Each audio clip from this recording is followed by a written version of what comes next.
Saludos a todos. Yo soy Bruno Tovar. Mi nombre es Ernesto Vascope.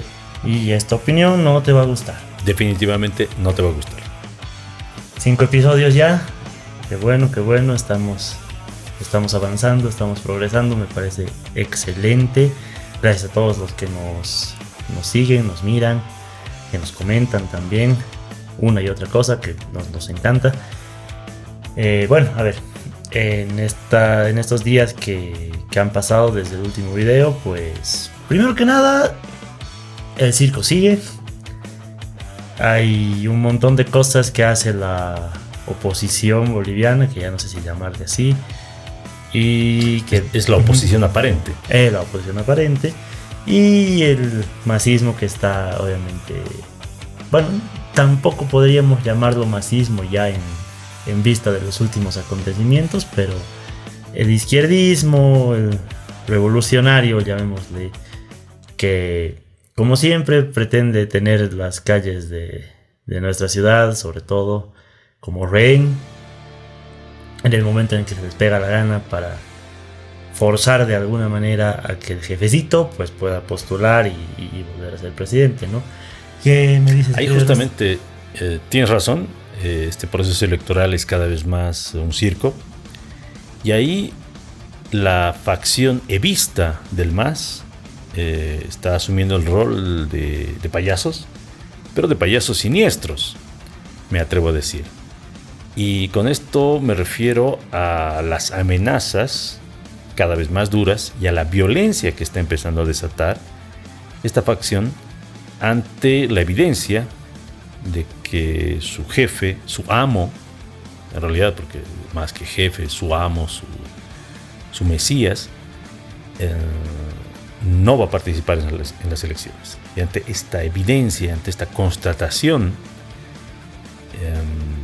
están ya no amenazando con crímenes diversos, sino que están empezando a poner en marcha un plan siniestro de desestabilización, y no sabemos hasta dónde pueden llegar.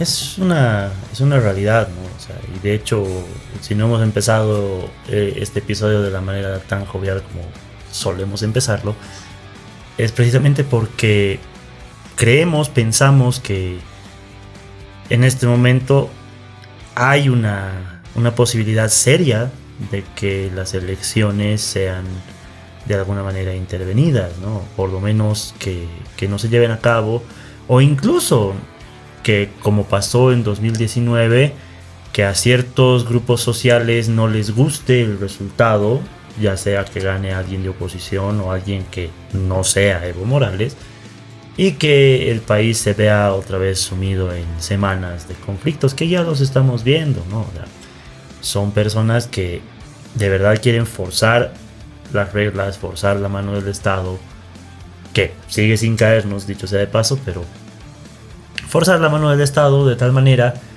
que se habilite, o incluso por fuera de la norma, por fuera de las reglas de juego, a una persona que ya ha estado por demás en ejercicio de poder. Vale decir, Evo Morales ha estado casi 20 años consecutivos en el poder. En realidad 15, pero con el esbirro que vendría a ser, bueno, que tendría que haber sido el señor Arce Catacora, son 20 años de gobierno de un partido en el que ya han demostrado con creces que, primero, no pueden hacerse cargo de la crisis en la que está sumido el país, y segundo y más importante, no quieren reconocer que ellos mismos la han creado, ¿no? O sea, una serie de políticas populistas de corte económico y social que en un principio, por supuesto, que hicieron dar la idea a todos los bolivianos de que estábamos mejor, que había más dinero, que había estabilidad. Si nos damos cuenta, y esta es una frase que yo siempre me he guardado, desde 2005, me animaría a decir, Bolivia vive con un botón de pausa, ¿no? O sea, ¿y qué nos dice la coyuntura actual? Que mientras estos grupos sociales afines al movimiento al socialismo sigan en ejercicio de gobierno, ese botón de pausa va a seguir pulsado. Una vez que ellos salgan del ejercicio de gobierno, pues apretamos el botón de play y vuelven mágicamente los conflictos. Entonces, es peligroso, creo. Es la amenaza que agitan los evistas y de alguna manera los otros grupos de izquierda, en el sentido de que si no se les da gusto, si no continuamos con este sistema, van a poner el país a sangre y fuego. Ahí no conviene, no corresponde tener miedo, pero hay que saber a qué atenernos. Porque claro, el evismo está debilitado. La sociedad comprende que estos grupos sociales siempre han sido mafias, siempre han sido parásitos, siempre han sido esencialmente escoria social organizada. Y claro, no merecen el más mínimo respeto, pero sí pueden hacer daño, muy puntual. No van a cambiar el régimen, no van a mejorar la vida de nadie, pero sí pueden hacer daño. Y lo que tú dices, ahí el daño que pueden hacer efectivamente es provocar algún, por una parte, o realmente perturbar las elecciones, o darle la excusa al gobierno para postergar las elecciones. Y en ambos casos es un daño bastante serio a la democracia, a la democracia en coma, en retazos que tenemos actualmente. Definitivo, que más allá de eso incluso sentaría un pésimo precedente, no solamente a nivel nacional, sino a nivel regional, ¿no? Porque le estaríamos gritando a los cuatro vientos que en Bolivia, si tienes la suficiente masa social, o sea, si tienes a los suficientes revoltosos, dicho sea, que sea dicho así, mejor dicho, puedes postular a quien te dé la gana, puedes romper las reglas cuando te dé la gana. O sea, esto es un tema hasta jurisprudencial, ¿no? Porque eso me implicaría que si yo, por ejemplo, que no tengo nada, pues sumo unas 10.000 personas y voy a las puertas del Tribunal Electoral a exigir, no, ni siquiera en ese momento, sino hoy, sea cuando sea que vean esto, y exijo que me inscriban como candidato porque es mi derecho humano o algo así, podrían hacerlo. Y si es así, pues cualquier ley, cualquier normativa, cualquier acuerdo social estaría sujeto a los gustos y placeres de ciertos grupos sociales. Vale decir, si me gusta, pues todo bien, todo tranquilo. Si me beneficia, pues todo bien, todo tranquilo. Pero si no, voy a salir a las calles, voy a protestar, voy a bloquear, voy a generar violencia, voy a generar conflicto, como un niño chiquito, básicamente, para que se me dé gusto. Efectivamente, sin respetar en lo más mínimo los derechos de nadie, dicho sea de paso. Y aquí quizás valdría la pena iniciar un debate con nuestros amigos, quienes nos escuchan, en cuanto a por qué estos grupos actúan así. Y yo me animaría a proponer como primera aproximación, no solamente porque pueden, ¿no? Porque gozan de una impunidad espantosa desde hace 20, 30 años, sino porque hay todo un cuerpo ideológico, una justificación ideológica que les da legitimidad.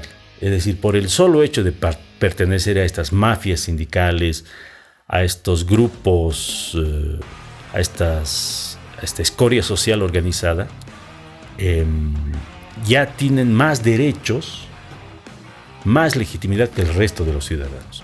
O sea, básicamente hay todo un pensamiento en esta sociedad, evidentemente apoyado por ciertos medios, ciertos periodistas, la academia, las universidades, los intelectuales, que nos dicen que estas personas tienen más derechos, que sus voces son superiores al resto de los tristes mortales. Exacto.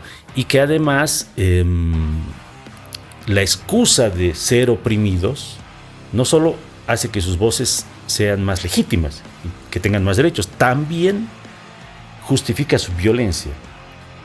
Porque claro, la violencia de estos grupos se justifica. Evidentemente son falacias, son razones así totalmente absurdas, pero la creencia de base es esa, que tienen más derechos y que su violencia se justifica. Entonces, claro, tienen este escudo ideológico que los protege de un castigo muy merecido. En efecto, de hecho, me agarro incluso las primeras palabras que acabas de decir. Es un objeto de estudio por sí mismo el por qué pueden hacerlo, ¿no? O sea, el por qué estos grupos sociales, primero, pueden organizarse y segundo, y más importante, salir a perjudicar al resto de la población en el momento que ellos quieran, rompiendo con todo el orden social, con todo el orden legal y demás. Porque, ojo, sí, puedo entender las razones detrás del derecho a la protesta, a la huelga, lo que hablábamos en anteriores episodios, o sea, esa especie de contrapeso que necesita el Estado para no salirse de control. Sin embargo, eso llega a aprovecharse también como una especie de vacío legal en el cual pues yo puedo hacer lo que me dé la gana siempre y cuando pueda gritar un poquito más fuerte que los demás para que se me escuche. Como decía, eso termina rompiendo cualquier ordenamiento jurídico y cualquier ordenamiento social y le otorga por defecto el poder a estos grupos, sea quien sea, ya que estamos en época electoral, sea quien esté de candidato. La realidad es que hace 20 años e incluso más, podría decir yo, somos rehenes de estos grupos sociales, ¿no? Yo temo realmente que en el caso, que hoy es más fuerte que nunca, pero en el caso de que un candidato de oposición, llámese Tuto Quiroga, llámese Doria Medina, llámese Manfred Reyes, llámese Jaime Dun o quien sea, realmente se termine elegido por la población para ocupar el cargo presidencial y que estos sectores lo único que vuelvan a hacer es volver a las calles, volver a perjudicar, volver a protestar prácticamente todos los días, volver a presionar y presionar y presionar de tal manera que la misma gobernabilidad del siguiente gobierno, valga la redundancia, sea mínima, ¿no? Sea prácticamente nula. Y eso es algo que debería preocuparnos. ¿Qué opinas? Sí, bueno, es una amenaza muy presente, ¿no? Y yo te diría que estas personas hacen algo más que perjudicar. Cuando pretendes cercar, sitiar una ciudad e impedir que sus habitantes se alimenten, por ejemplo, no me parece que esta gente esté movida por los sentimientos más nobles. Cuando bloqueas caminos, destruyendo la economía de una región, matando personas probablemente, cuando haces eso, no me parece que sea algo noble, algo digno de imitarse. Es un acto criminal. Y claro, el problema con estos grupos es que efectivamente han recibido una especie de carta blanca para hacer lo que les dé la gana, porque hagan lo que hagan, es correcto. Imagínate ese privilegio extraordinario de un grupo social que por la supuesta opresión que sufren, pueden hacer lo que les dé la gana. Eso a mí me parece muy sorprendente y totalmente contradictorio con cualquier idea de democracia. Puede que un individuo no esté muy contento con cómo funciona el sistema actual, votar, un parlamento, lo que tú quieras. Pero de ahí a aceptar como correcto que menos del 5% de la población tenga derecho a decidir qué vamos a hacer el resto, me parece una barbaridad. No, por supuesto. Y le sumo algo más, ¿no? O sea, amparados en esta supuesta situación de vulnerabilidad, me voy a poner un poquito progre, ¿no? Porque esa es la terminología que suelen usar ellos. Amparados en esta supuesta situación de vulnerabilidad, terminan sacando ventajas completamente injustas para el resto de los ciudadanos. Por ejemplo, lo que estamos tratando el día de hoy, ¿no? O sea, Y como niños chiquitos, pues no me dan lo que yo quiero y yo poder hacer mi berrinche al centro de la ciudad. Y incluso han visto, ¿no? Que a muchas personas les pareció gracioso, pero a mí me pareció triste. Señoras de pollera que se estaban hincando en medio de la calle como una especie de oración, básicamente, quejándose de que las están discriminando y no sé qué, por la única y simple situación de que no están dejando postular a su candidato preferencial, ¿no? O sea, no sé si esas personas se han enterado que en este momento hay 9, porque la situación de Andrónico Rodríguez sigue en veremos, pero hay 9 binomios ya confirmados, lo que significa que tienen 9 binomios para poder escoger. 9. No, o sea, ni siquiera es una oferta de 1 o 2. Tienen 9 opciones distintas por las cuales escoger. Y aquí quisiera hacer notar algo que es contradictorio desde mi punto de vista. Fíjate que son grupos sociales, como insisto en decirlo, minoritarios, porque no son todo el país no se resume a estos 5 pelagatos violentos. Son grupos que quieren que su candidato participe en elecciones, que por supuesto va a ganar, porque en su visión alucinada solo puede ganar Evo Morales, ¿no es cierto? Porque, ojo, y te corto en ese, es un pedacito que quiero añadirte, porque, ojo, como hemos visto también en anteriores elecciones, si por alguna razón no ganase, igual salimos a hacer conflicto. Exacto, entonces me parece muy contradictorio que estas personas exijan que su candidato participe en elecciones en las que no creen. ¿Te das cuenta? Eso es una locura, es una muestra de que efectivamente no estamos frente a personas con un mínimo de racionalidad. Quieren participar en un evento que para ellos es un mero trámite, porque el único que puede para ellos gobernar este país es el Mesías de Orinoca. Entonces, muy contradictorio, y uno podría ponerse a dudar de la salud mental de estas personas. En cualquier caso, el riesgo está presente, el riesgo de que estas personas ya no se limiten a sitiar ciudades, bloquear caminos, colocar bombas.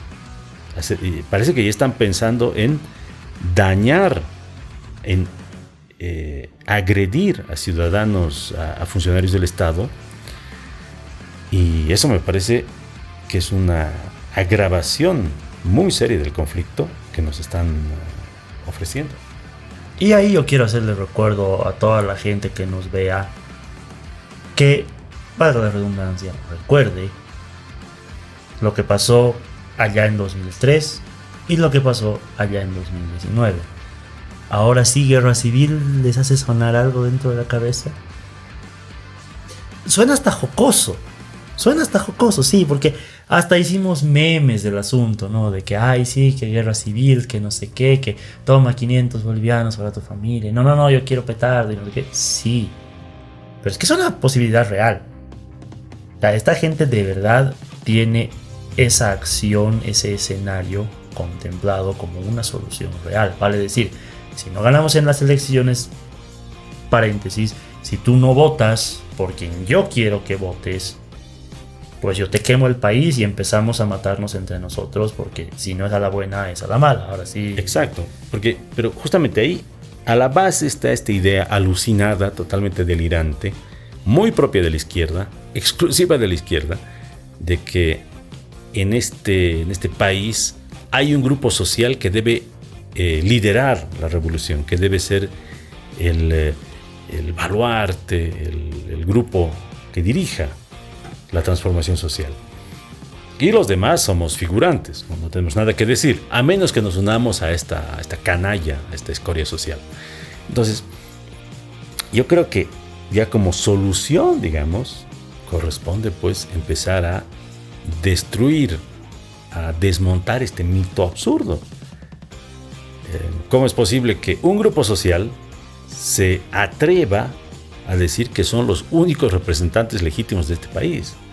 Somos 11 millones de individuos en una sociedad cada vez más compleja, más diversa, con infinitos horizontes, perspectivas, y no puede ser que 5 pelafustanes, 5 cogoteros, 5 maleantes pretendan tomar decisiones por todos nosotros. En efecto, en efecto. Y ahí incluso yo le voy a subir un poquito más. Esta vez sí nos vamos a poner, o por lo menos yo me voy a poner un poco más polémico en serio. Es por esa razón que no sé si a ti, Ernesto, pero por lo menos a mí no me gusta la mentalidad provinciana. No quiero decir campesino, porque sé que no es una consecuencia de la otra, pero sí quiero decir mentalidad provinciana. ¿Por qué? Porque muchas personas en este país adolecen de esa visión muy cerrada. Y ojo, que no es solamente del occidente del país, en el oriente también lo vemos, ¿no? O sea, gente que no puede salir más allá de su terruño, que no puede mirar realidades más allá de su terruño, y siempre ven al otro como una especie de alien. Quizás me estoy subiendo incluso a terminología que hoy en día manejan los estadounidenses y demás, pero o sea, lo ve como un bicho raro, lo ve como el distinto, el que no pertenece. Y eso, como digo, sucede en ambos lados. O sea, de este lado de la montaña y del otro lado también, ¿no? Es como que veo a veces en publicaciones, ¿no? Separatismo de verdad cruceño, en el que alegan que, por ejemplo, ellos no son Bolivia, nunca fueron Bolivia y nunca serán Bolivia. Que me resuena mucho a el pensamiento provinciano también que tienen muchas personas en Occidente, que pretenden que solamente alguien con tez morena, con cierto origen, de cierto apellido, pueda arrogarse la representación popular, ¿no? O sea, nosotros tristes criollitos que, si bien igual nos sacuden el árbol genealógico y caen 2 indiecitos, por decirlo jocosamente, tenemos la ventura o la desgracia de tener la piel un poco más clara, no tendríamos ni voz ni voto, y mucho menos podríamos decir que somos representantes de la población. Entonces, son dos peligros que van incluso más allá de las elecciones, de los candidatos, de los partidos, ¿no? O sea, tenemos que empezar a deshacernos de verdad y con urgencia de este provincianismo mental. Exacto. Entonces ahí hablaríamos de dos mitos, de dos argumentos, de dos conjuntos de argumentos que alimentan a estos grupos, a esta violencia política, que sería la ideología, ¿no? Esencialmente marxista, de izquierda, y este pensamiento provinciano, esta incapacidad para proyectarse fuera de nuestras fronteras municipales, no diré ya departamentales. Al respecto ahí, Bruno, sería interesante mencionar el revuelo que ha causado este evento organizado en la Universidad de Harvard por el millonario que no sé a quién está apoyando. Nuestro Elon Musk boliviano. Exacto, el señor Claure. A mí me ha parecido que el evento que ha organizado es muy interesante. Ha sido un evento académico, de reflexión, que ha reunido a personas que piensan diferente, han conversado, han probablemente llegado a algunos consensos, han compartido ideas, cosa que me parece muy bien. Y lo interesante es que la respuesta de buena parte de la intelectualidad boliviana ha sido negativa. Se han enojado, estos supuestos intelectuales, se han enojado porque un grupo de personas se reúne a conversar y a pensar. Es un ejemplo de la mentalidad provinciana que mencioné. No, por supuesto, porque yo, por ejemplo, no sé si decir por suerte o por desgracia, justo en ese momento estaba viendo Canal 7, televisión boliviana, y los periodistas ahí lo único que decían es que cómo osaban básicamente estos candidatos de la oposición ir hasta Estados Unidos a hablar de temas de Bolivia, que ojo, este discurso también se replicó mucho en redes, y decían que habían ido a conseguir financiamiento del imperio, y el imperio norteamericano les había bajado línea para saber qué hacer con el país.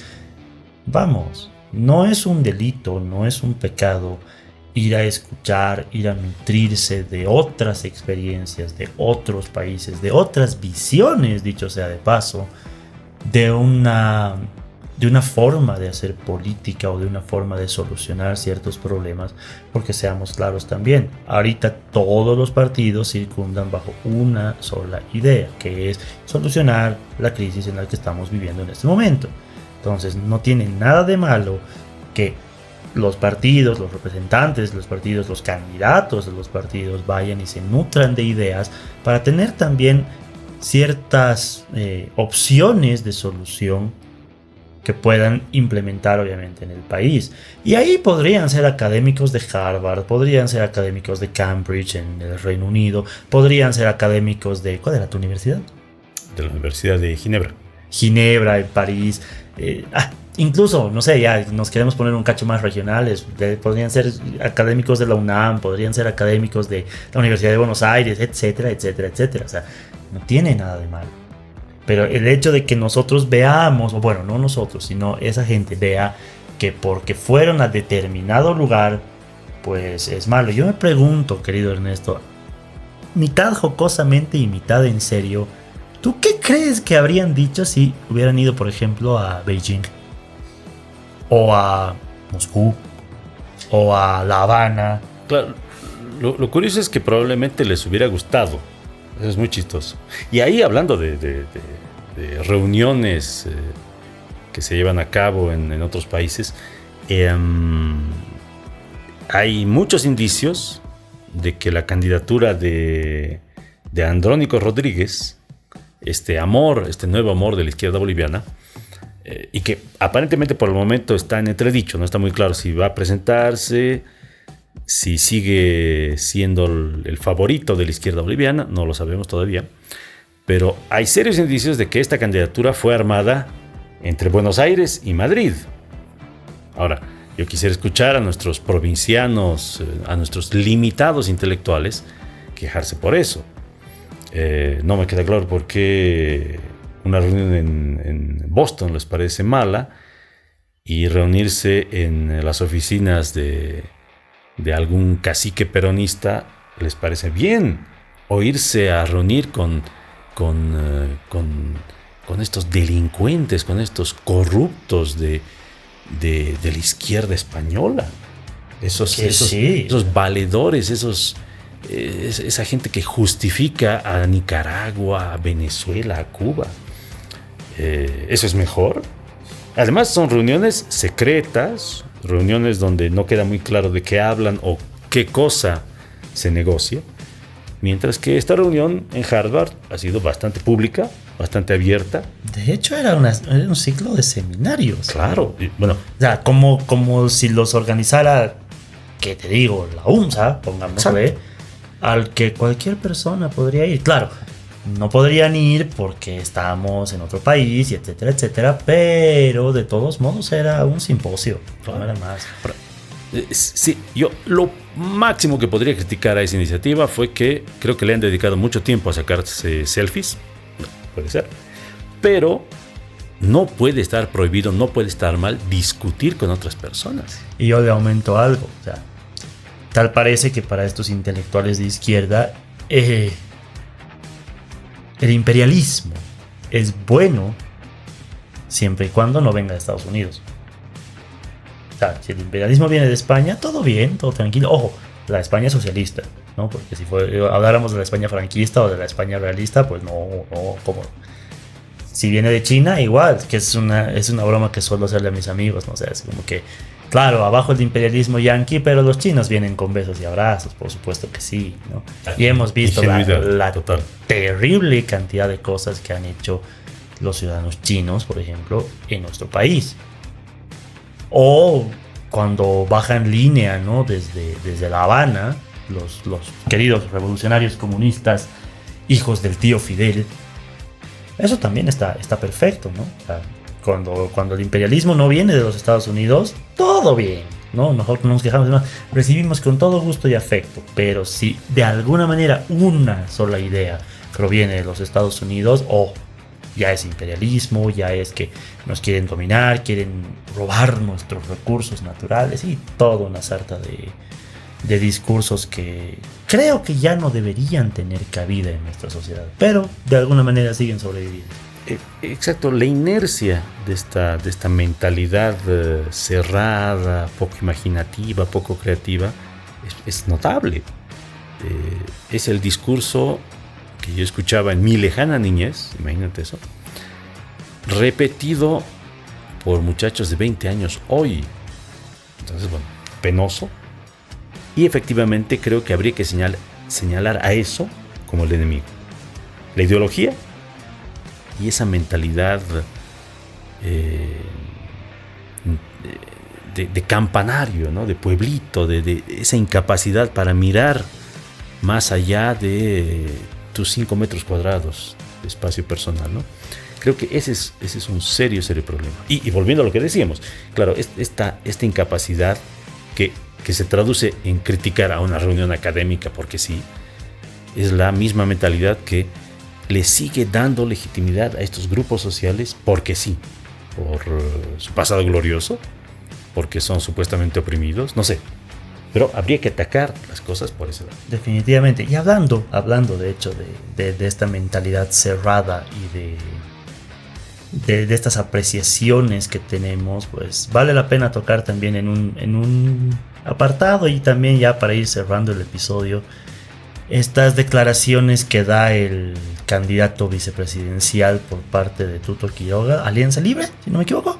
Sí, creo que sí, ¿verdad? Libre, sí. Que bueno, o sea, la entrevista no fue muy profesional, que digamos, pero realmente también nos hace pensar que el provincianismo, como decía, y esta mentalidad medio cerrada, no es exclusiva de una clase social, no es exclusiva de un color de piel, no es exclusiva de una región, ¿no? O sea, realmente se abarca muchas cosas, y creo que es un cáncer del que tenemos que deshacernos como bolivianos, tenemos que curarnos urgentemente, porque, como decía, si bien la entrevista no fue de las más profesionales, pues las respuestas también del señor dejan mucho que desear, ¿no? O sea, de plano decir cuando a mí, por ejemplo, o a alguna persona le están preguntando acerca de los incendios forestales y toda esa humareda que hasta el año pasado, por julio-agosto, teníamos en el ambiente, que era horrible, responder que nosotros éramos súper ambientalistas porque teníamos a nuestros perritos tatuados, es como que vamos. No entendió el problema. No, o sea, no puedes responder algo así, ¿no? Porque en el momento en que te pregunten, por ejemplo, entonces, ¿qué vas a hacer con la crisis económica del país?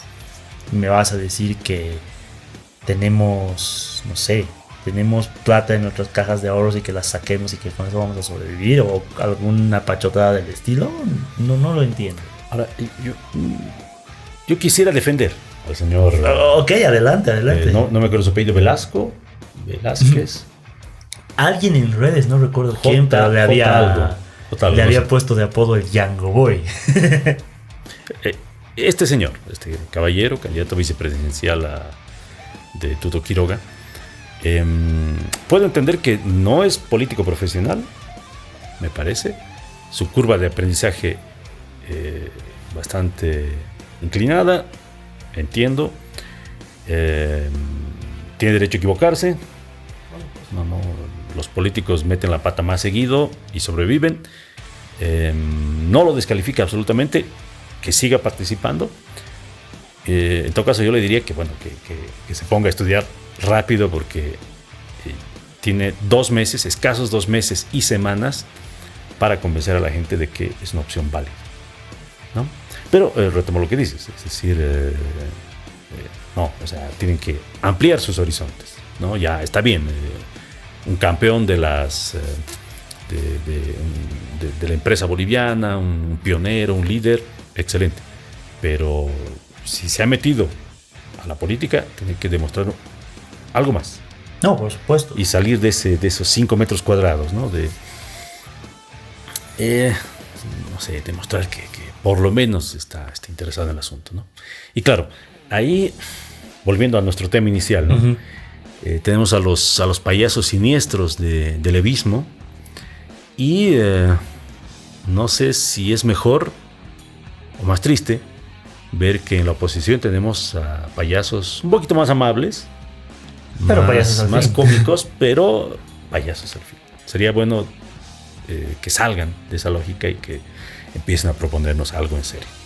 No, es una realidad realmente. O sea, nosotros, como siempre, desde este espacio, y como decía ya para ir cerrando un poquito el episodio, creo que tenemos que empezar, y es algo que estoy notando también que nos falta mucho a todos como ciudadanos, tenemos que empezar también a interpelar un poquito más, ¿no? Lo vengo diciendo todos los episodios y no me voy a cansar de decirlo. Tenemos que interpelar un poquito más a todos estos actores políticos, porque incluso más allá de la inexperiencia política, como es el caso de ese señor Velasco, o de la macro experiencia política, como ocurre con estos movimientos sociales afines, sobre todo Evo Morales, tenemos que dejar de escudarnos en ignorancias, tenemos que dejar de escudarnos en carencias, tenemos que dejar de escudarnos en supuestas situaciones de vulnerabilidad, ya sea de desconocimiento o de pobreza, y tenemos que empezar a hablar en serio acerca de qué rayos vamos a hacer con este país. No, o sea, desde nosotros, desde los ciudadanos, tiene que existir un proyecto de país. Tenemos que hablar de alguna manera de qué queremos que sea el país en los siguientes 5, 10, 15, 20, 50, 100 años. No podemos estar bajo la lógica de es que con Evo había estabilidad, entonces que Evo se quede por siempre, porque ya estamos viendo colas, racionamientos, escasez, etcétera, como ya vienen pasando Cuba desde hace 60 años, Venezuela desde hace unos 15, Corea del Norte y todos los países que en algún punto han experimentado el socialismo. Y al mismo tiempo, cuando volteamos a la oposición y les preguntamos ¿y ustedes qué plan tienen?, hay un silencio sepulcral. Tatuajes. Hay cifras extrañas, ¿no? Me resuenan esos 100 días por ahí. Hay ofertas que nadie entiende, ¿no? O sea, todos dicen tengo un plan. ¿Cuál? No sabemos, pero hay un plan, ¿no? Entonces tenemos que empezar a presionar, y creo también, eso lo voy a ir adelantando un poquito en este espacio. Muy probablemente vamos a dedicar unos cuantos episodios a desgranar las propuestas electorales de todos los candidatos, incluidos los de izquierda, para analizarlas aquí, para criticarlas, ya sea gentil o mordazmente. Yo creo que la segunda, por cómo somos. Y también los invito a ustedes a que escriban, a que nos escriban también en privado y demás, y que nos den sus opiniones, ¿no? O sea, ¿ustedes qué creen? ¿Ustedes por quién están pensando? Porque, ojo, que esa es otra cosa también que quería decir. Ya tenemos 9 paréntesis 10 hasta que se solucione el tema del señor Rodríguez. Tenemos 9-10 binomios confirmados. Entonces creo que ya tenemos que empezar a pensar ¿por quién vamos a votar? O sea, ¿a quién le vamos a dar la responsabilidad de conducir los destinos de nuestro país durante los siguientes 5 años? Y eso los invito a todos ustedes, ¿no? O sea, ya sean amigos nuestros, conocidos, díganos, ¿no? O sea, si van a votar o están pensando votar, por ejemplo, por Tuto Quiroga, pues adelante, díganos por qué. Si están pensando en votar por Samuel, díganos por qué. Si están pensando en votar por Dung, si están pensando en votar por Manfred, si están pensando en votar por Rodrigo Paz, por Eva Copa, por Eduardo del Castillo, por... ¿qué se llaman estos otros dos? Hay dos que me faltan. El señor Sarabia, o... cuyo presidente, cuyo candidato presidencial no recuerdo, no sé quién es. Pero sí, totalmente de acuerdo contigo, Bruno. Yo añadiría, sin embargo, la opción del voto en blanco, que a mi juicio es perfectamente válida. No, claro, también es válido. Que añadamos eso también, ¿no? O sea, es como que estuviéramos haciendo una especie de encuesta muy nuestra y muy privada, ¿no? ¿Por quién piensan votar? Y más que por quién, ¿por qué? Yo particularmente quiero entender las razones de cada uno de ustedes que nos miran, ya sean 5, 10, 15, 20, 100, no importa. Quiero entender las razones por las cuales ustedes piensan votar por quien quieran votar. Y ahí, claro, nuevamente esta idea de que finalmente una solución a esta inercia intelectual de la izquierda que tanto ha destruido este país es justamente el debate, la interacción, una conversación ciudadana que no tiene por qué ser amable o buenita, ¿no?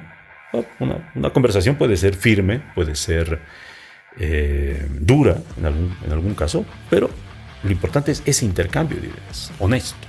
Pero bueno, o sea, ya como decía, ya estando en otra etapa de la campaña electoral en este momento, con binomios confirmados, o sea, teniendo ya las cosas un poco más claras luego de la neblina total en la que hemos estado los anteriores meses, pues es hora también de que empecemos a hablar y humildemente les ofrezco este espacio para hablarlo, para debatirlo, para discutirlo, para que nosotros también nos demos cuenta de a quién vamos a elegir. No solamente en términos de partido o ideología, sino a quién, como decía hace rato, le vamos a dar la responsabilidad tremenda, primero de sacarnos de la crisis, lo obvio, y segundo, de definir cuál va a ser el destino de este país durante los siguientes, por lo menos, 5 años. O, mucho más importante, de limpiar, de purificar este país de la influencia nefasta, perversa, degenerada de la izquierda boliviana. Pero bueno, sabemos que esta opinión no les va a gustar para nada. Precisamente no les va a gustar, y de hecho voy a usar no solamente esa frase, sino la que puse en Facebook. Los quiero incitar a pensar, porque pensar a veces no gusta, pero eso está bien, ¿no? O sea, pensemos, analicemos, hagamos de este espacio también un espacio de diálogo. Los invito de todo corazón, escríbanos, háblenos